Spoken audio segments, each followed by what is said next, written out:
Big Boss Tamil season 9 grand finale இப்ப போய்கிட்டு இருக்கு இல்லையா? சோ இதுல முதல் எவிக்ஷன் ப்ராசஸ் இப்ப நடந்து முடிஞ்சிடுச்சு. சோ முதல் எவிக்ஷன் ப்ராசஸ்ல முதல் எலிமினேஷன் யாரு அப்படின்னு பாத்தீங்கன்னா அரோரா அவர்கள் தான் எலிமினேட் ஆயிருக்கிறாங்க. இந்த எவிக்ஷன் ப்ராசஸ் எப்படி நடந்தது அப்படின்னு பாத்தீங்கன்னா ஆக்டிவிட்டி ஏரியாவில் தான் நடந்துச்சு. ஸோ ஆக்டிவிட்டி ஏரியாவில் 4 ஃபைனலிஸ்டையும் அனுப்பி வச்சிருக்கிறாங்க. அது உள்ளார நிறைய கிஃப்ட் பாக்ஸ் இருக்கு.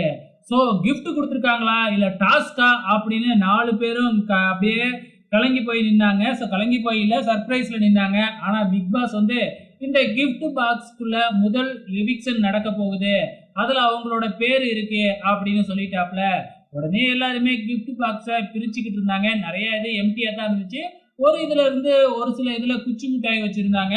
அதுக்கப்புறம் கடைசியா நம்ம திவ்யா கணேஷ் கையில தான் அந்த எவிக்ஷன் பாக்ஸுக்கான கிஃப்ட் கார்டு கிடைச்சிச்சு. ஸோ அதுல யார் நேம் இருந்துச்சு அப்படின்னு பாத்தீங்கன்னா அரோராவோட நேம் தான் இருந்துச்சு. ஸோ இந்த கிராண்ட் ஃபினாலேயோட ஃபர்ஸ்ட் எவிக்ஷன் வந்து அரோரா அவர்கள் தான். ஸோ அவங்க வெளியே போகும்பொழுது பிக் பாஸ் கிட்ட கேட்ட விஷயம் என்ன அப்படின்னு பாத்தீங்கன்னா, நீங்க வந்து பிக் பாஸ் வீட்டுல உங்களோட நேரம் இத்தோட முடிய போகுது அப்படின்னு சொல்லாதீங்க அப்படின்னு கேட்டாங்க. அதுக்காகவே வந்து பாத்தீங்கன்னா பிக் பாஸ் வந்து பாத்தீங்கன்னா இந்த பிக் பாஸ் வீட்டுக்கு வெளியில உங்களோட கலை உலக வாழ்க்கை ஆரம்பிக்குது அப்படின்னு சொல்லி அனுப்பி வச்சிருக்கிறாரு. ஓகே ஃப்ரெண்ட்ஸ், உங்களோட கமெண்ட்ஸை மறக்காம இந்த வீடியோ கீழே கமெண்ட் பண்ணுங்க.